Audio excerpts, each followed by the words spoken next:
in which case, from a simple violation of the rule, it will now ripen into a crime that is punishable by law.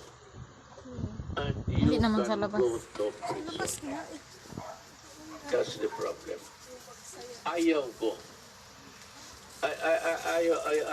Ayaw ko na masita kayo ng military pati police.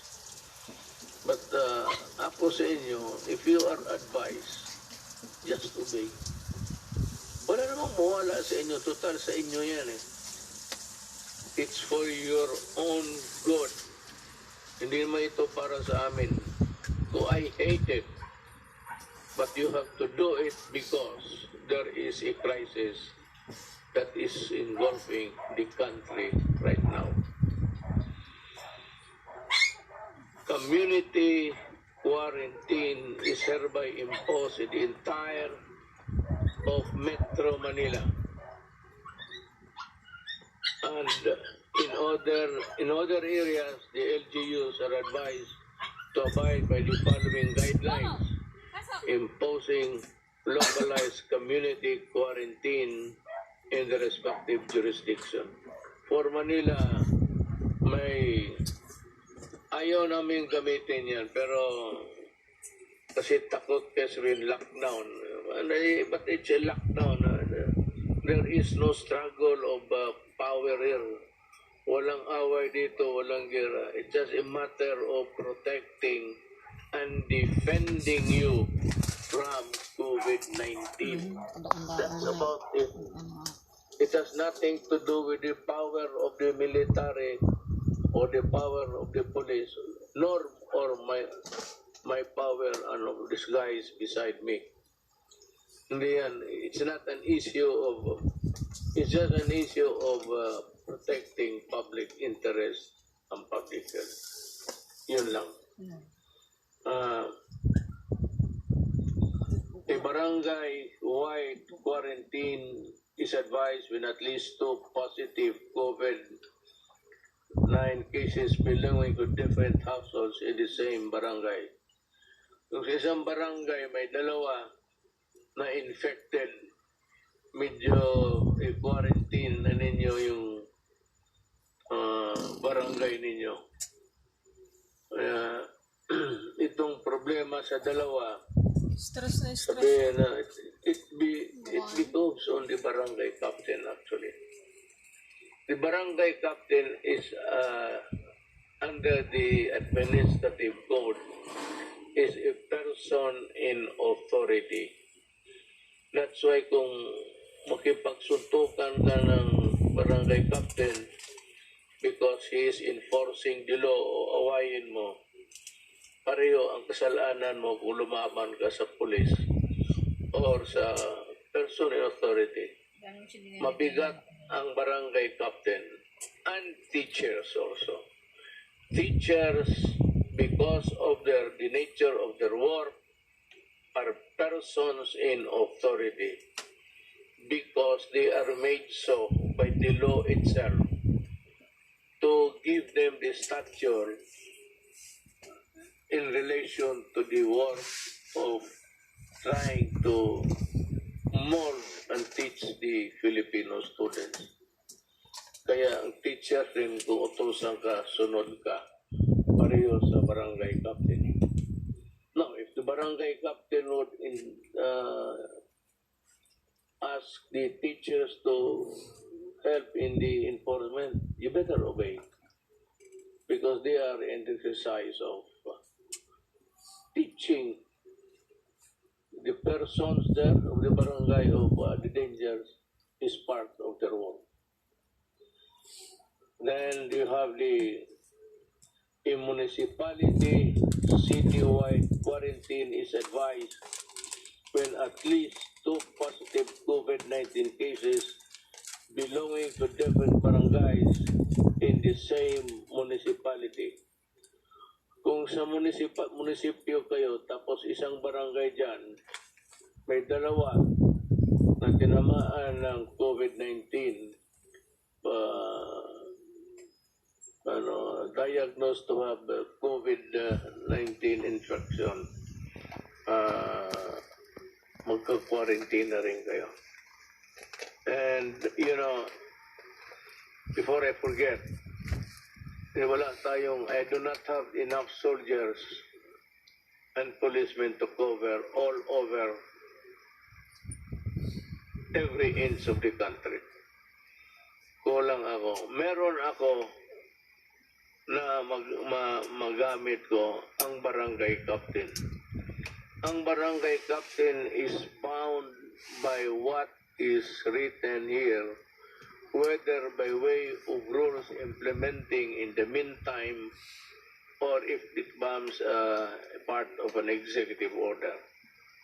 You better implement this, because if not, then you will also go to prison for dereliction of duty or simply not enforcing a rule imposed by government. Actually, ang dito yung mga barangay captains.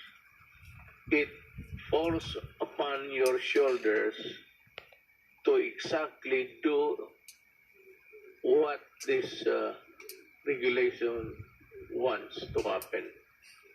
Huwag kayong magkamali dito, kasi pag hinabol kayo ng Department of Interior and Local Government, you can be dismissed or you can be suspended and you'll have trouble. And besides, I think the electorate will remember you for being a laggard.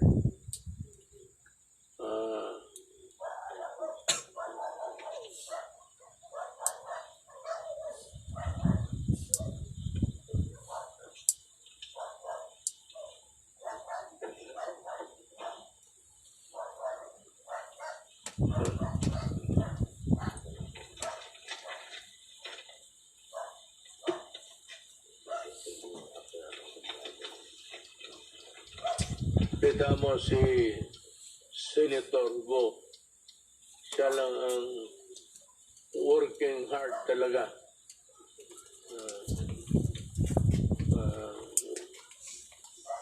Yan ang public official. Really. Working hard daw. Especially the barangay captains and the kagawads. No, you have been elected there. You sought the position. Hindi naman tayo, pinili natin to eh. Nobody ordered us for us to be to where we find ourselves now. At tapos tatamad-tamarang ka. That's not the way how to do it. One is you go to, if there's a case, a good case against you, you lose the position and you are dismissed. And maybe in the worst case scenario, you'll go to jail. Better be always be reminded of that duty. Pinili mo yan, huwag kang magtamad-tamaran kasi matatamaan ka. Ginusto mo yung posisyon, magtrabaho ka. The aforesaid measures shall be subject to close monitoring and reassessment after the expiration of 7 days from the issuance of this resolution. You know, we will review, I have imposed upon the cabinet members and the entire members of this task force to be present every day. I know that it is hard for them. It is really an imposition. It's quite maybe a burden, but ganun rin ang sinabi ko sa kanila. Nandito tayo sa gobyerno. You choose to be a part of government, and there is a crisis with no solution in sight. Walang solution unless there is a vaccine by the grace of God na may makita o may maimbento ng ating mga scientists. It could be the Philippines for all you know. But I'm just telling you what you're supposed to do.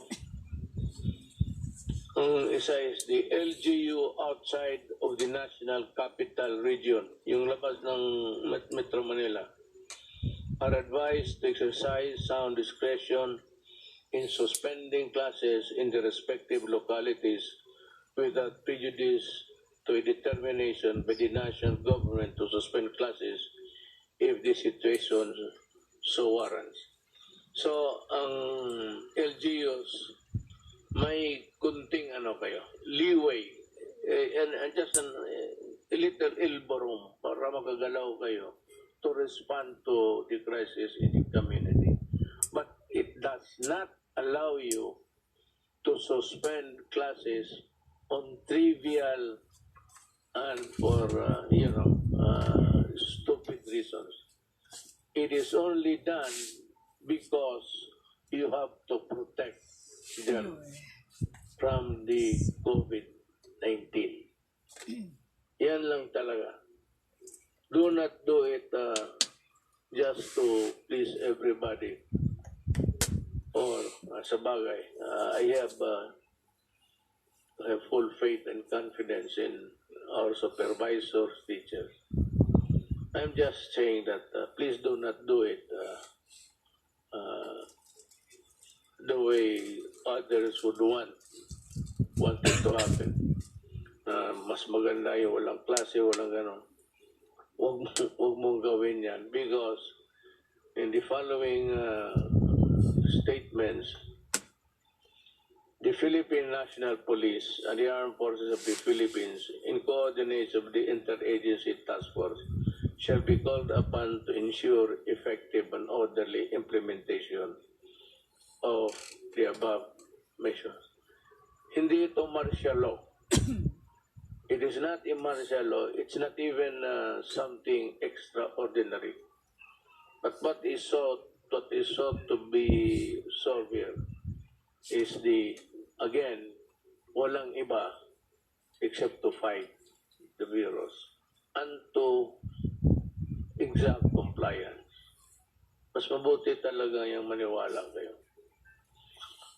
Now, sunod, a meeting shall be conducted daily by and between the secretaries of the number of agencies of the IATF, that is the Interagency Task Force, sa COVID, including the Cabinet Secretary, Secretaries of National Defense, Environment, Natural Resources, Trade and Industry, Social Welfare and Development, Education, Agriculture, the Chiefs of Staff of the Armed Forces of the Philippine Navy, Philippine Air Force, and Coast Guard, because in a total breakdown, I would need their help to carry on with the governance. Kailangan ko sila. Not to fight with you guys. Huwag kayong matakot sa sundalo ninyo. Sundalo ninyo yan. Ang armed forces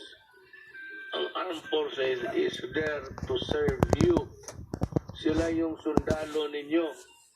So huwag kayong matakot kung nandyan sila sa utos ng mga civilian authorities. Yung mag-utos sa amin, Department of Health Secretary lang naman eh. So, but when he says to the military and the police, you have to implement this. Obey them because they have the imprimatur of the civilian authorities. Huwag kayong do not try to play with martial law, martial military. Kaya, pero ang sa totoo, in a total breakdown, public disturbance, alang-alang kami ang iharap mo, wala namang kaming, it's always the military who keep things in the country in order. Sila yan. Titignan nila na everything is in order every day of their working days. Tingnan nila ng Pilipinas safe at gumagana ang lahat ng mga tao, pati mga opisina. the balik manggagawa overseas Filipino workers shall be allowed to travel to mainland China except to Hubei province upon execution of a declaration signifying their knowledge and understanding of the risk involved, provided that the health advisory pamphlet shall be handed out to the OFW upon departure. Hindi nga eh. Not only pamphlet, baka hindi mo basahin.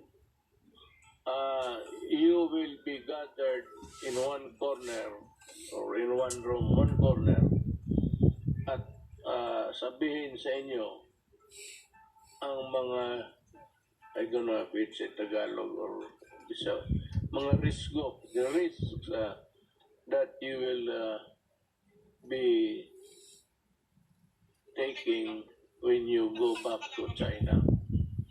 But China, you know, President Xi Jinping, for all of his goodness to us, wrote me a letter and said that he is willing to help. All we have to do is to ask. Ako, ang tingin ko, maybe there will be a time if things deteriorate that I have to call on China to help. He has said that they have managed the crisis very well in this country, and he is very much willing to help kung kailangan. So, to the Chinese government, to the people, especially to President Xi Jinping, thank you for the consoling words, and maybe I hope it would not reach to that point, but maybe we will need your help. Salamat po. Hindi siya nag-ano ng lockdown.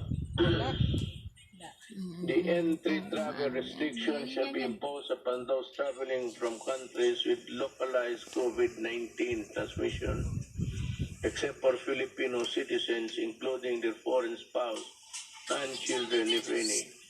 Holders of permanent resident visa, remember, Filipino, wala problema.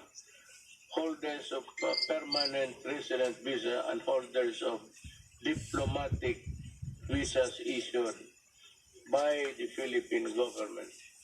Yung travel dito ang gustong pumunta, hindi natanggapin, lalo na kung yung bayan nila has ordered a restriction sa travel. Mismo yung bayan nila hindi pumayag na mag-travel sila tapos pupunta sila dito, hindi rin natin sila tanggapin. But ang Filipino, pati yung pamilya niya, because they are Filipinos and this is their country, they are very much welcome to come back. Lalo na sa panahong ito, if they want a more secure, comfortable place. Now, with regards to itong mga diplomat, hindi naman kailangan papasukan niya sila. Total, kung sabihin lang rin sa kanila, huwag kayong lumabas dyan sa embassy ninyo. Huwag kayo magpasyal-pasyal, dyan lang kayo. Kasi baka kayo pa magdala ng sakit ng ulo sa aking bayan. I don't mind Filipinos giving me a headache, but I certainly do not want anybody other than Filipinos to be giving me headaches. So yan ang yun ho ang maibigay ko sa inyo na payo. You might sometimes it's a convoluted thing to listen, pabalik-balik. Ang simple lang yan. The purpose to protect and defend you from what? From COVID-19. Then what is the purpose of government? The purpose of government is see to it that things are in order. To do that, if things deteriorate, I said, the military and the police will maintain order. Kaya nga tawag niyan, peace and order. There has to be peace, and that peace, nakalagay na, orderly. There must be order in the country, and that is all. The purpose is to, I said, guard your, well, sumunod lang tayo, lahat ng bayan ng buong mundo nauna pa sa atin. Tayo tinitignan lang kasi mabilis sa kanila. In Italy, it's 1,000 a day sila ang pasa ng contagion. Dito sa atin, medyo maliit pa. Pero numbers in a crisis can be, cruel. But overnight, makita mo, meron ng talagang mabilis na. So what we are trying to control is people with COVID. Tapos yung ilayo natin yung healthy ones. Sila yung i-target natin, not for anything but for their own good. They will be asked to maybe go to the hospital and seek treatment. Yung mga test ng test diyan sa para sa kung may infection ka o hindi. Libre yan. Libre, no? Libre, walang bayad. Kung o naman kung healthy ka, no need. But if you are experiencing ubo, itong na ubo, tapos pag ubo mo, masakit yung likod mo dilang. Ikaw? Ang lungs mo ang titirahin dyan. And if it's too late, hindi na kaya ng antibiotics. It starts with a virus. The virus weakens your body. And it weakens your body, lahat na papasok, then it will kill you. Putang ina itong virus na ito, walang ginawa, ganun. Papasok sa katawan mo yan, just like AIDS, makes you weak, then it allows other germs to come into your body, and you get sick, and usually pneumonia yan. And it's virulent, so seek treatment as soon as possible. But we are here to serve you, and every day we are meeting and in contact with the rest of the country. Meron tayong struktura. The structure really, people are asking, what is your preparation? What's the structure? My God, yung structure natin is itong health. Meron niya silang regional all over. Then meron yung city health, provincial health. But yung national, yun yung mga regional health centers. They are already well equipped and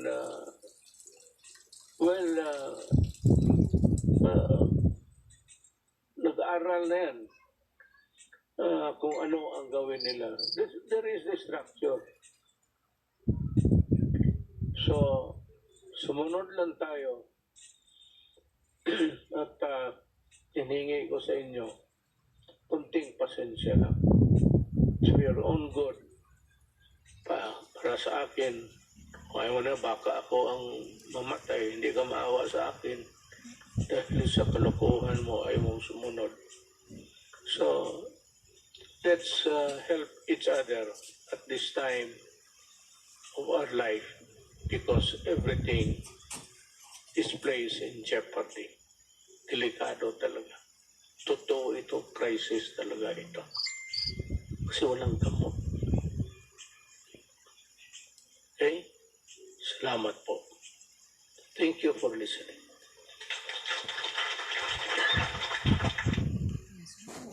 Siya?